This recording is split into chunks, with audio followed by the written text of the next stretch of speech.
Programang ito ay rated SPG. Striktong patnubay at gabay ng magulang ang kailangan. Maaaring may masiselang tema, lengguwahe, karahasan, sexual, horror o droga na hindi angkop sa mga bata.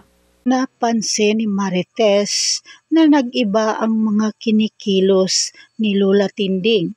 Kaya nagtatanong ito kay Rhoda kung ano ang nangyayari sa kanyang ina. Kaya naman sinabi ni Rhoda kay Marites na nagtataka rin siya dahil napansin rin niyang nag-iba ang mga kinikilos ni Lola Tinding pagkatapos nilang magsimba sa Quiapo. Habang mag-isa si Lola Tinding sa kwarto, palagi pa ring bumabalik sa kanyang alaala ang kanyang pinagdaanan sa mga kamay ng mga gerero. Natakot si Lola Tinding na baka malaman ang kanyang sikretong matagal nang tinatago ng kanyang anak na si Marites at lalo na kay Tanggol. Hindi niya alam kung paano ito sasabihin kay Marites. Sa kabilang banda naman, sumubok na naghanap ng trabaho si Rigor. Gusto niyang patunayan na kaya pa rin niyang itaguyod ang kanyang pamilya sa pamamagitan ng mabuting paraan.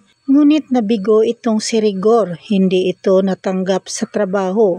Kaya naman wala nang ibang choice itong si Rigor kundi ang mang-hold up.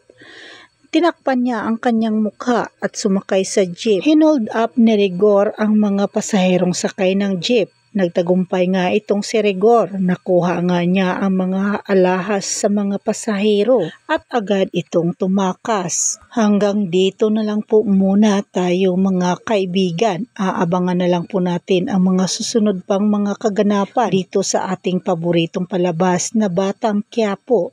Maraming salamat po sa inyong panonood at pakikinig.